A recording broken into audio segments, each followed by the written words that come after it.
Hello, fellow YouTubers, and welcome back to Disabled DM.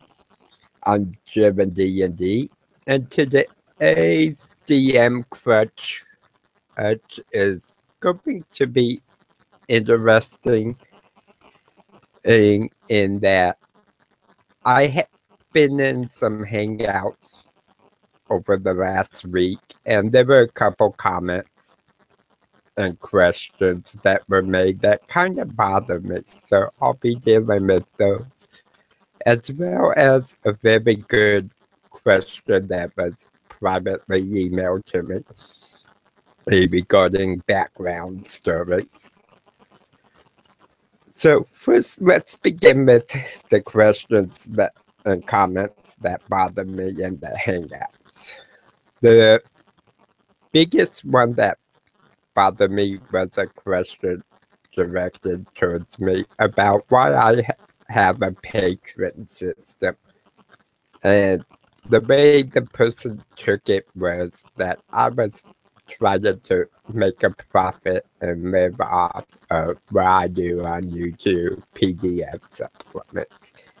This isn't the case. It's simply a means for those who wish to help support me in putting out better content, getting better equipment to make the quality of my videos for the viewers to enjoy better.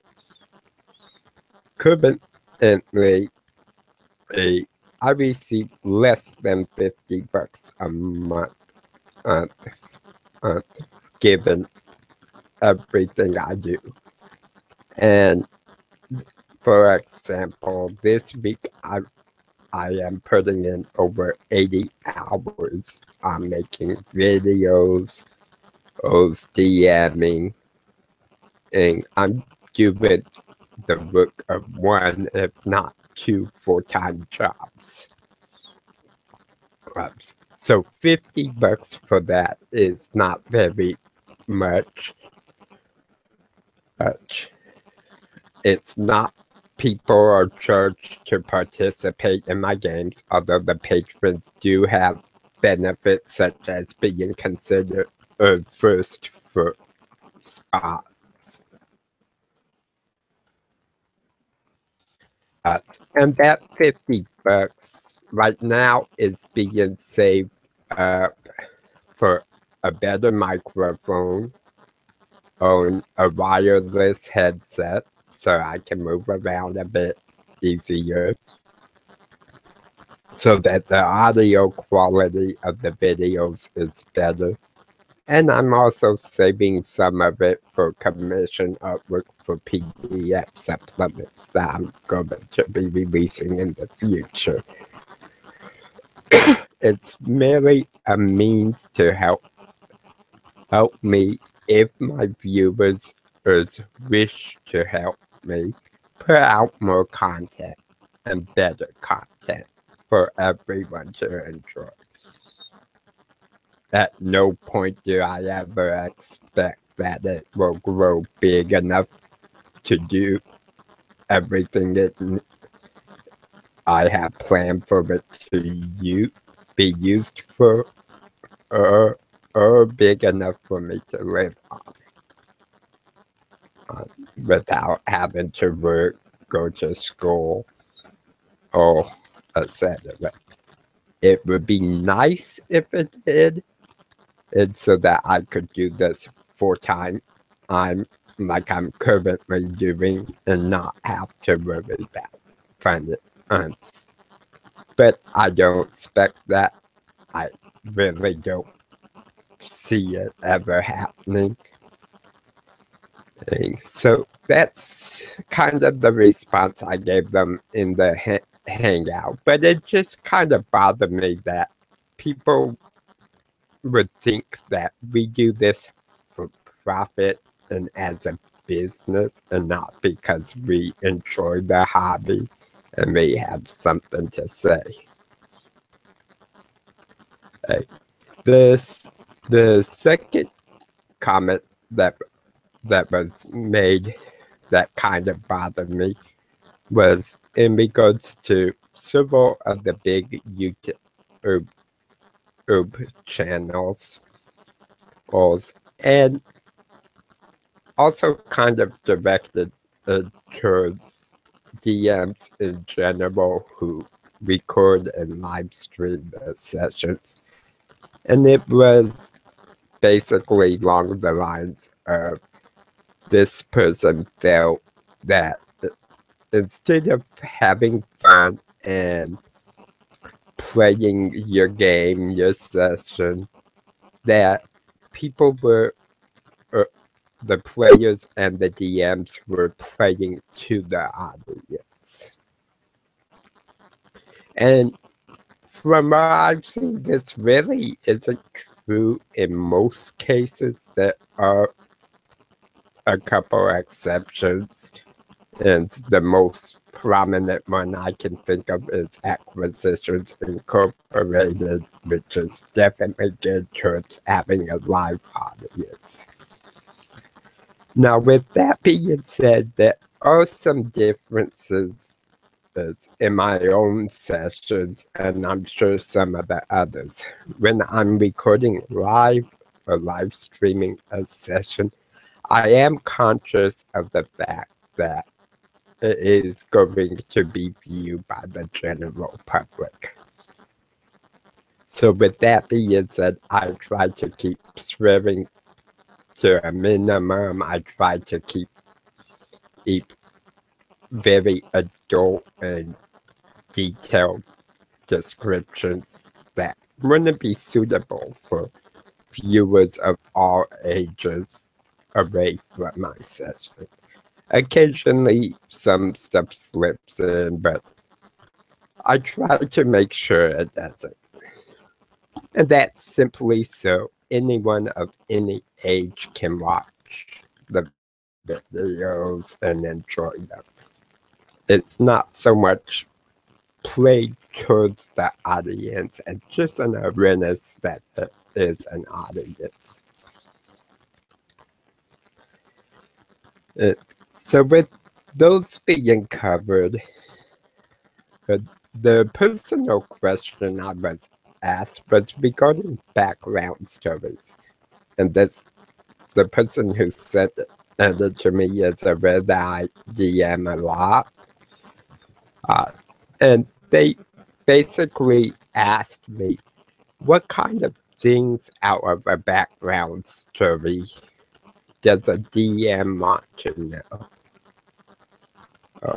What's really important for them to convey, either when they introduce the character or throughout the story. So I'll share with you guys basically what I told them in the email response.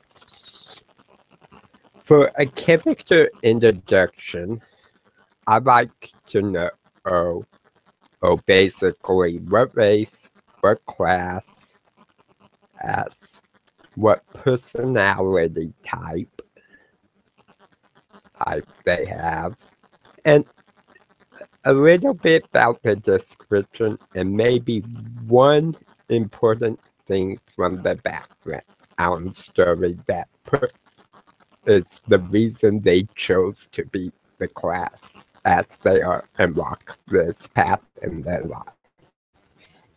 Whether it's a rogue who was orphaned on the streets and grew up learning to steal, and that's why he became a rogue, or whether it's a fighter who became a bounty hunter because he's searching down the person that killed his family. That's really it. You don't have to go into much detail. Just a real brief, maybe 10-second fact about why you're on the path you're on. Now, during the game sessions, especially an ongoing campaign, you can reveal more and more of it bit by bit. It's always good to have a background story, important events, important people, etc. But it gets to be a lot if it's dumped on a DM or players all at once. That's why I recommend basically 98% of the background story should be relayed in bits and pieces throughout the game. And you can sit down with your DM outside of game, tell them your whole background story. There may be things he wants to use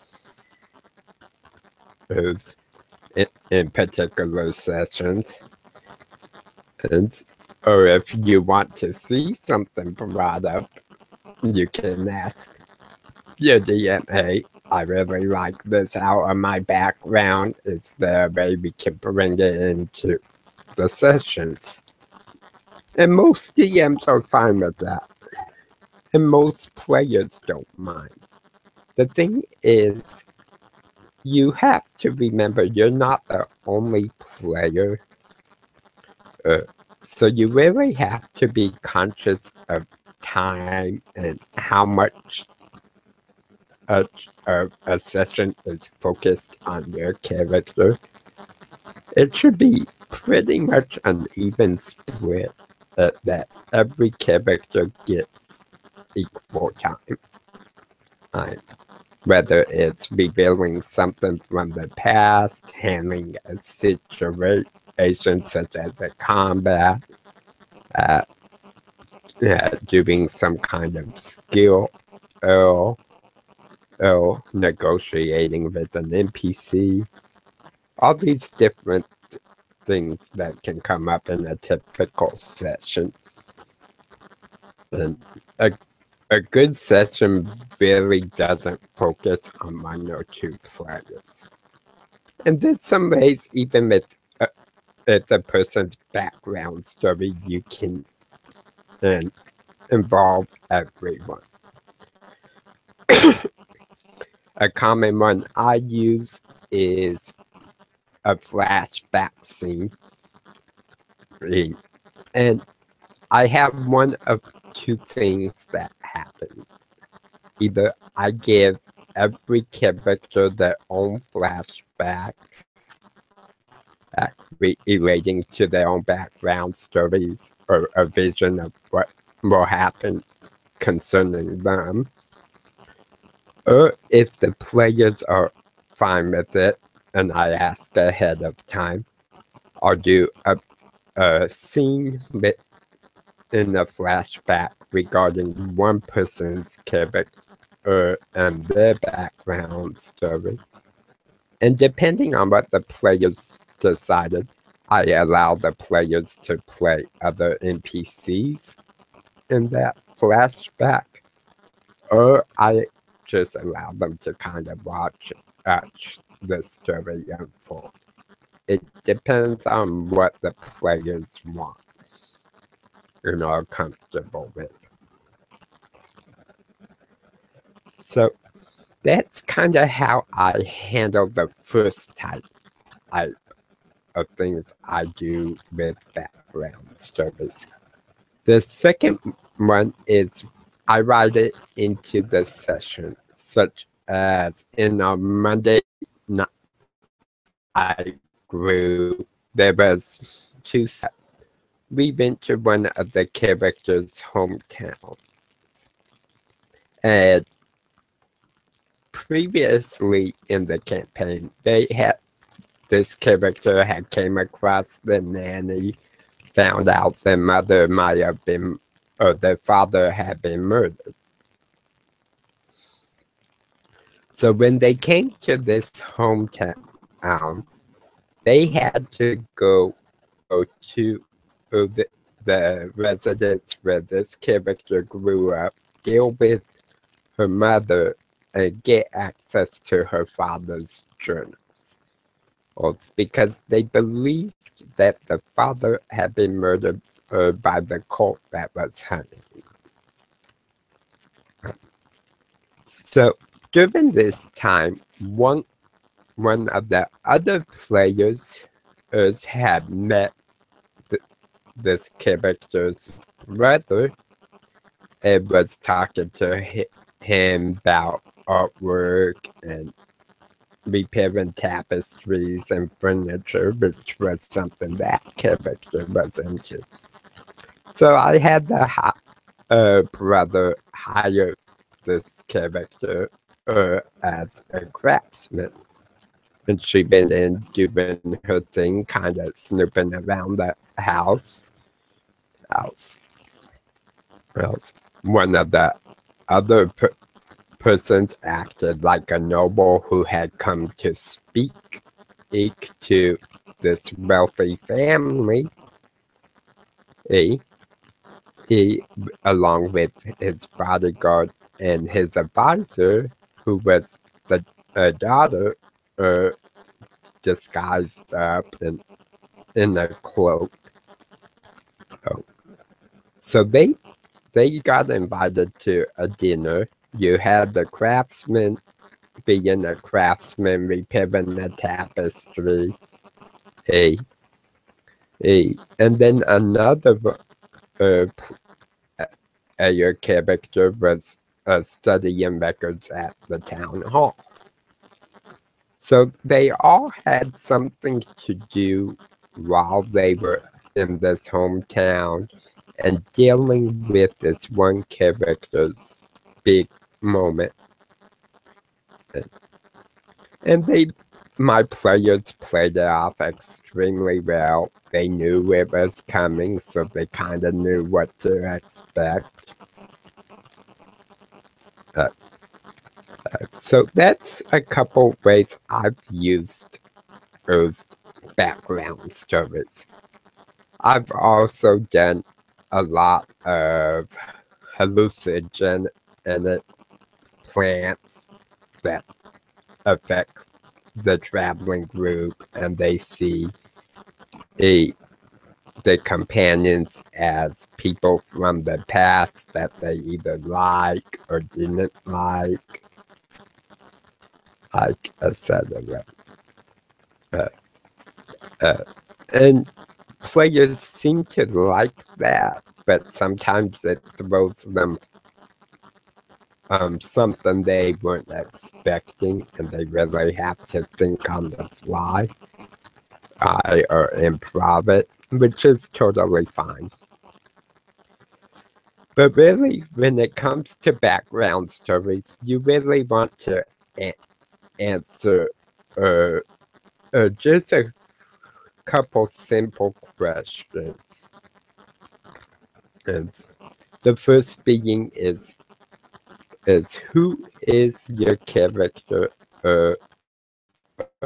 Where did they come from? And how do they relate to the world around them? An example of this is this particular character that had this big scene is named Melanie Baru. She's the daughter of a wealthy merchant family who isn't exactly noble, but the upper class that her father had worked as an advisor and treasurer for some nobles. Also, and she kind of related to the world, especially her hometown, in a unique way. Her hometown, she had turned her back on the faith of the hometown that she grew up in, so she was kind of outcast from that. And then when we first met her as a character, she was pretty much the scared, naive girl who was away from home and trying to find her place in the world. Excuse me. Throughout the campaign, we've seen her grow and develop into more of a confident person who's protective of her companions, etc. So there's been some good changes there, and she's constantly developing. It hasn't stopped.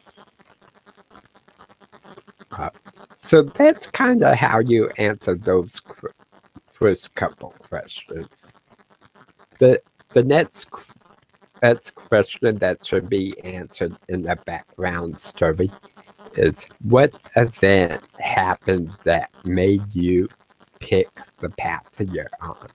Whether you're a bird, a fighter, a cleric, something important happened within the character's life that caused them to choose that. They may have met a stranger who talked with them about a certain belief, and they chose to become a monk because of it.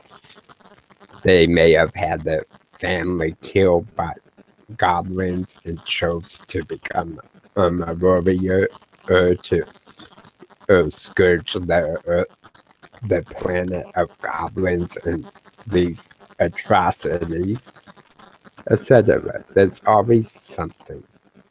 And it can be really a small thing or a big thing that happened, this great tragedy. It really doesn't matter. The important thing is that there's something, there's a reason behind the character choice. And that reason is what the DM looks for, or to help understand the character, to help make sessions that would be important to the character. And it helps if a lot of the group has similar backgrounds, because then they can craft sessions that will appeal to everyone.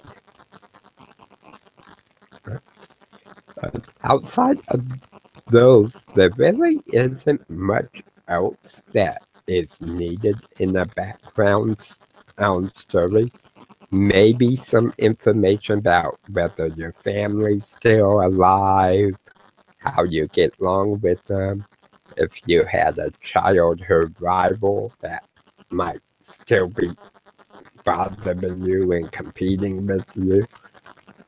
Some small things like that can be important. And they can make for some very good sessions. The main thing is you want it simple, easy to understand, and when you reveal a piece of it, make it a short time. A good option to do is if you're in a group of 4 to 5 players, assume 2 to 3 minutes is about how long you'll have at any one time in the session. So whatever you want to get done during that time, I be conscious of how long revealing something will take. And if it kind of exceeds that by a minute or two, it's usually overlooked. If it goes 5-10 minutes, people start to get impatient or start to lose interest usually. So usually if it's gonna be 5 minutes or longer, I'll ask the DM if I'm a player. Or if I'm the DM, I say, well, it has to be under 5 minutes. So that's kind of how I handle backgrounds on stories. And that's exactly what I told the person who emailed me this question. So I see we don't have any questions in our chat, which is a shame and not really surprising because people are still learning the time for the DMs Crutch and hopping in and out and things like that.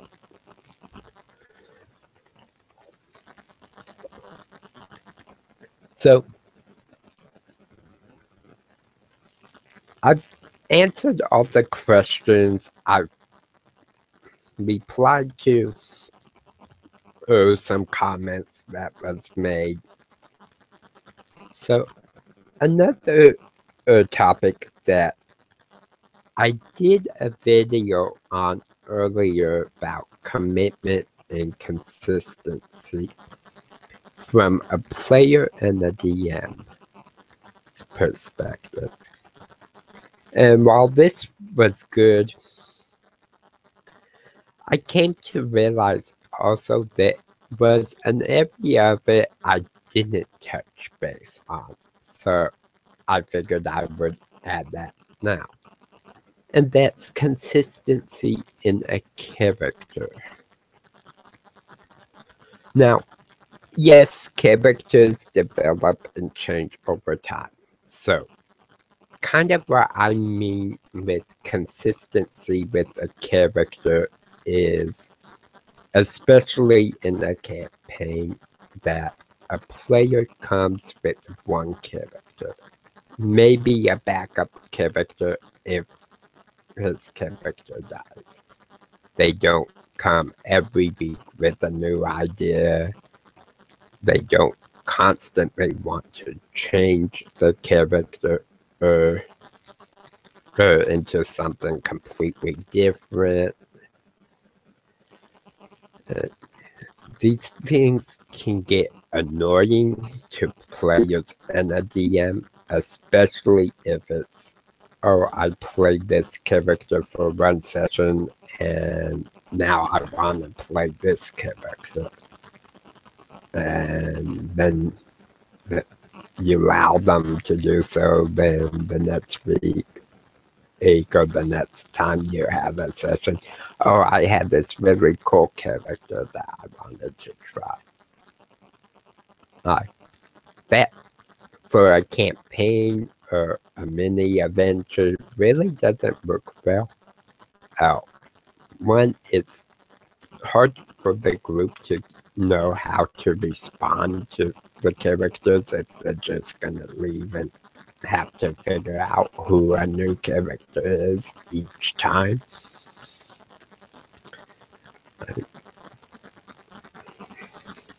And it's also hard on the DM because you don't really get a chance to know that character, integrate them into the story, etc. So for me, I've actually had to put people aside and tell them, hey, this won't work. You need to get one character, stick with it. If your character dies, you can bring in a new one. Maybe after a couple months, I might allow you to change out characters, something. But all the time changing doesn't work.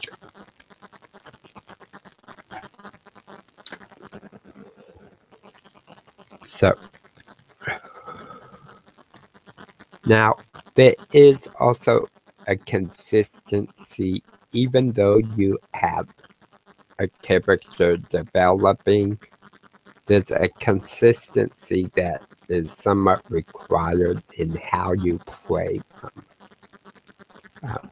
They should not be this happy-go-lucky person one day and the next day be all serious, unless the situation in the session requires it. If the if they're in a tavern and they're as happy-go-lucky, likes to drink and have a good time, then that should be expected from them most of the time when they're in a tavern. And, uh, so there is a consistency to how you play a character. And I don't really see that being a problem too much. Sometimes it happens if you have a new player who isn't sure of how his character would be played. But usually within the first 2 or 3 sessions, they kind of figure out the personality and they settle in, and then it's not an issue. But I have seen a few players who just like to use the same character, but they add all these different personality types, and a lot of times there's no reason for it. Sometimes they'll be playing a character with a disability such as multiple personality disorder, and that can get tricky to pull off. It's fine to do if the DM's aware of it and you have very distinct personalities involved, and it's only maybe 1 or 2 personalities. I would say 3 at the max.